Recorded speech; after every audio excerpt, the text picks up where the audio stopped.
Welcome to Space for Faith. I'm your host, Matt, and today it's going to be me talking about some ideas I'd like to share with you. So, what if the next great revelation for people of faith isn't a new doctrine, but a fresh way of seeing ancient stories through the lens of today's unexplained phenomenon? And that's kind of why I started this podcast, because as I've read various books and contemplated my own faith and the teachings of the church that I grew up in, I realized that I needed to keep an open mind about my beliefs so that they could be molded a little bit to conform better with what I perceive as being reality around me. So let me ask this question again. What if the next great revelation for people of faith isn't a new doctrine, but a fresh way of seeing ancient stories through the lens of today's unexplained phenomenon? Several of the books that I have read recently have referenced some apocryphal texts like the Book of Enoch and also the Pearl of Great Price, which is a set of scriptures that the prophet Joseph Smith received as a revelation while translating ancient Egyptian writings. And I think that they've helped me to expand my understanding of the universe and the world around us. And I don't know that I have any special insights that I'm going to share specifically with you, because I would like for you as the listener to come to your own conclusions. But I've already, shared a couple episodes about where to start.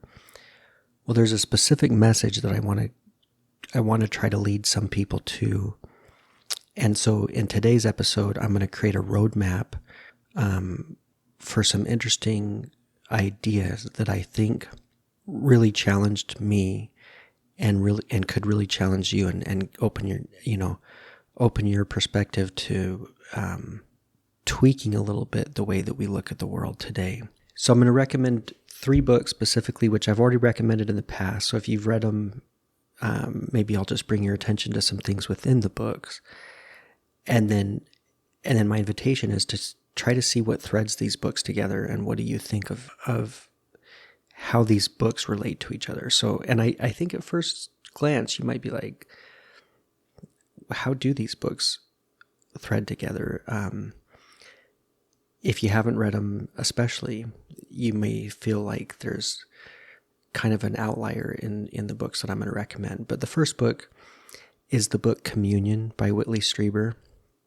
I avoided reading that book for a while. I thought that the cover of the book was really frightening. As you recall, when the book was published in the 1980s early, and then on into the early 90s, when it was very popular, you'd see this book in bookstores or the library, and the front of the book is an artist's depiction of these beings that Whitley Strieber claims to be visited by. And it's your typical kind of gray alien appearance, like an almond-shaped head, almond-shaped eyes, big black eyes. And I always found the image to be very frightening, and so I never read the book until recently. And I just decided it was time for me to figure out what's going on in that book and what was his experiences. It really was an interesting book, and it was a frightening book. It kind of lives up to the image on the front cover, in that, his experiences were really unusual and compelling for him in ways that really rocked his life and challenged his interpretation of reality. So, it's his first-hand encounters with what he calls the visitors, and some would describe it as a blend of memoir, speculative theology, and psychological inquiry. In the book, he also references a particular being that he regards as a feminine being, and that is what I would call your attention to as you read the book. Try to watch for that and see what you think of it, because that ties into the second book, which is UFO of God by Chris Bledsoe. Now, that's a more recent book. Chris Bledsoe's experiences began in 2007, but he also reports a sort of alien abduction phenomenon when he was fishing with his son and some friends along a river in North Carolina. And his experiences since then have been really unusual in that he's continued to have a lot of experiences with visitors, and he claims the ability to sort of be able to summon them, and alleges that he's been studied by NASA and the CIA and other governmental agencies, and has been able to use knowledge given to him by these entities to help with criminal investigations and to help heal people. Chris Bledsoe is a Christian, and so he kind of looks at it through a Christ-centered theological framework. What's interesting to me, though, is he also references a feminine entity that he calls the Lady, who provides him with insights and, I guess, spiritual power. You'd have to read the book for yourself. I don't want to misinterpret his relationship to this entity, but it's interesting, and it made me think of communion as I was reading the book. The next book, which is kind of the outlier, is the book Return of the Gods by Jonathan Cahn. He is a Messianic Jew, so he was Jewish but converted to Christianity, and I think some of his books have been really some of the most fascinating books that I've read in terms of interpreting modern life with reference to the experience of ancient Israel. And Jonathan's books talk about ancient pagan deities, and he also talks about how America is struggling with becoming more paganized, just like ancient Israel struggled with the worship of pagan gods, for which they were repeatedly called to repentance by ancient prophets. His book is not about UFOs, and I don't know if those are even on his radar, but his book is about morality and worship of the true God, how we worship the true God, and how society is moving away from the worship of the true God to the worship of false deities. The question would be, Cahn surveys ancient pagan deities and asks, are we seeing their return? His book is a mix of biblical prophecy, cultural analysis, and modern mystery. And I would encourage you to read those books in that order if you haven't read them already. If you've already read them, maybe go and review some portions specifically with reference to these experiences with an entity who Chris Bledsoe refers to as the Lady.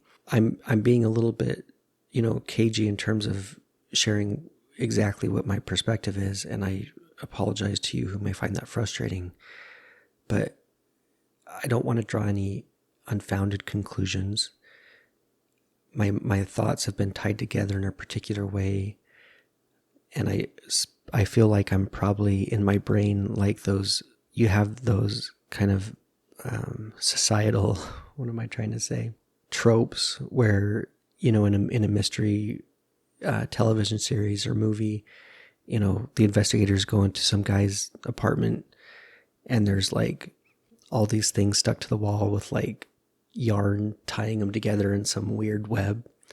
And I feel like that's kind of the way that my brain is right now with some of the books and literature that I've been reading lately, that have really kind of opened my eyes to an understanding of what might be going on in the world today. And I, for the listener, really invite you to be open-minded with these things. I don't consider myself to be, I'm trying to think of the right word. I don't consider myself to be out in left field too much. I read widely. I've always had an interest in UFOs. I acknowledge that. But what's interesting is that my interest has been supported by evidence as of late. There's a lot of data to support the reality of unknown anomalous phenomenon in our skies and in our bodies of water like the oceans and lakes.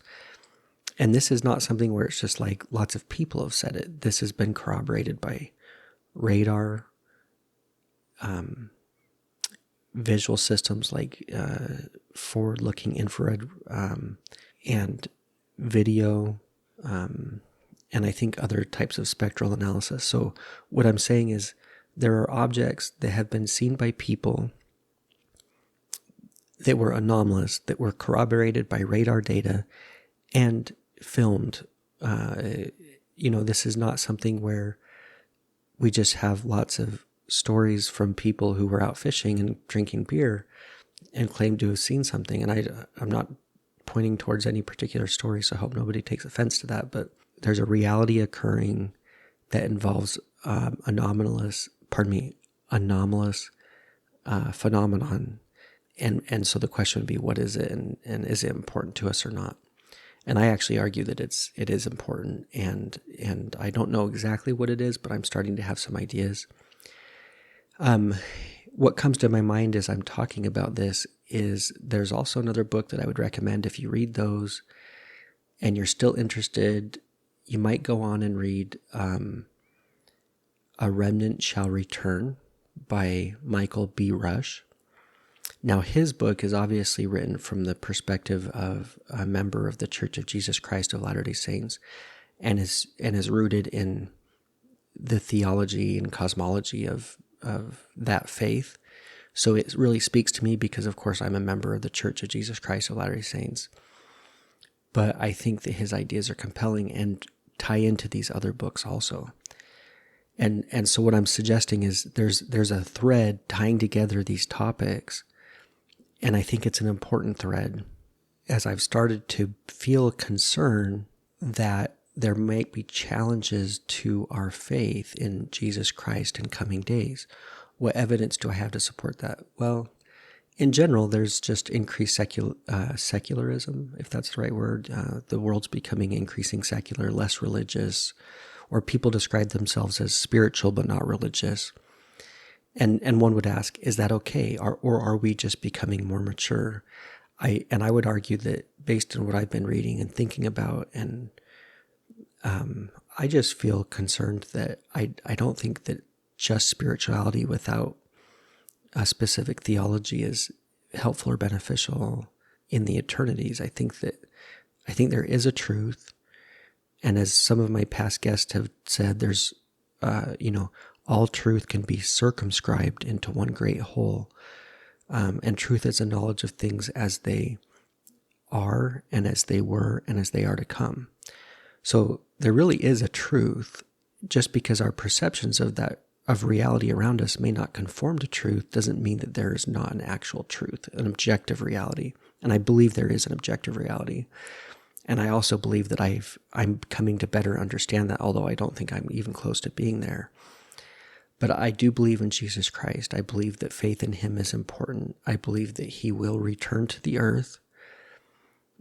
And I don't know how soon or far away that is, but I think preceding his return, there will be significant challenges to our faith as testified of in the scriptures, such as the book of Revelation, written by John the Revelator, when he said that false Christ would come. And so that's a clue to kind of what I'm thinking about this whole topic is, if you read A Remnant Shall Return and some of these other books, there's a common thread that I think that there may be pagan deities who are asserting themselves to attempt to manipulate and control human society. And I don't know for what purposes they have. I don't know that I could even understand their purposes. I don't know where they're from.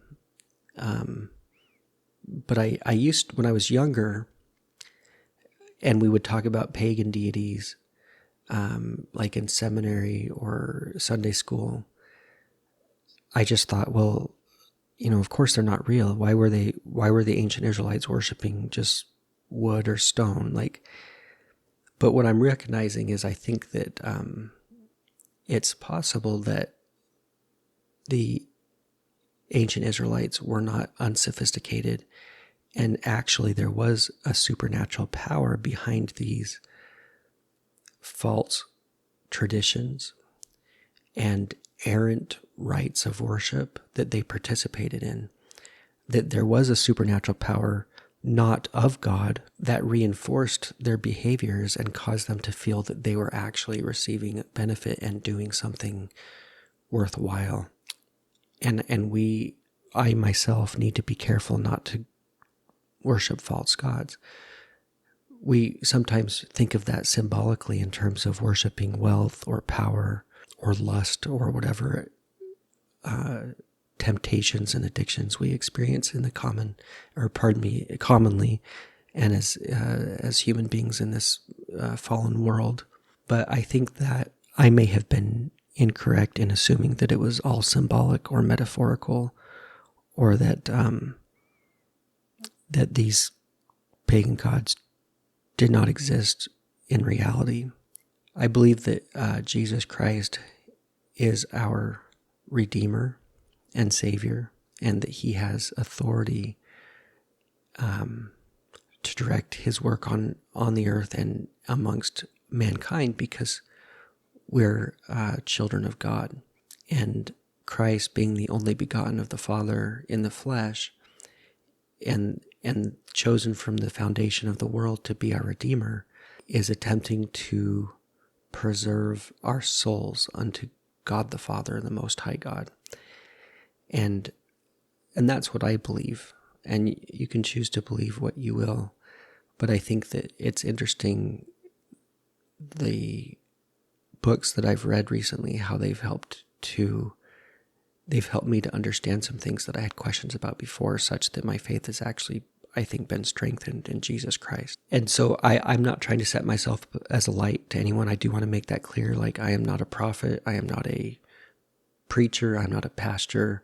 I'm not counseling you to do any one thing other than consider reading some of these books to see how they may tie together and how they relate to unexplained phenomenon that's occurring on Earth. And I think that's probably occurring more frequently, or at least we're just documenting it more frequently. People complain like, oh, if everyone has cell phones, why aren't we getting better video? And I think the fact of the matter is there is good video out there, and there is plenty of evidence. It's sometimes people choose not to see it, or it's just not on their radar. And for some people, this may not seem important, but I'm feeling like it is important because of some of the spiritual ramifications. And I feel a desire to help people preserve their faith in the face of what's coming. And so my invitation to you is, just as another person, as someone who believes in Jesus Christ, my invitation would be to consider reading these books, consider praying to the Father in the name of the Son, and ask for the Lord to teach you. That was something that I was encouraged to do by one of these authors. Like, might have been Michael B. Rush. And I would say that I feel like I have been taught, and I feel like you have that same privilege. I hope to have more guests especially I'd like to get some guests from other faith and get their perspective on how they would address, unidentified aerial phenomenon, or unidentified anomalous phenomenon, or other mysteries of nature, how they would, correlate that with their faith and their traditions. I've been working on trying to get some people, and will continue to do so. I do have a couple of guests committed who are both of my same faith tradition, but I would invite you again to share this podcast with people you would find it interesting, or in general anyone. Share it on social media. Share it with your friends and family if you feel courage to do so.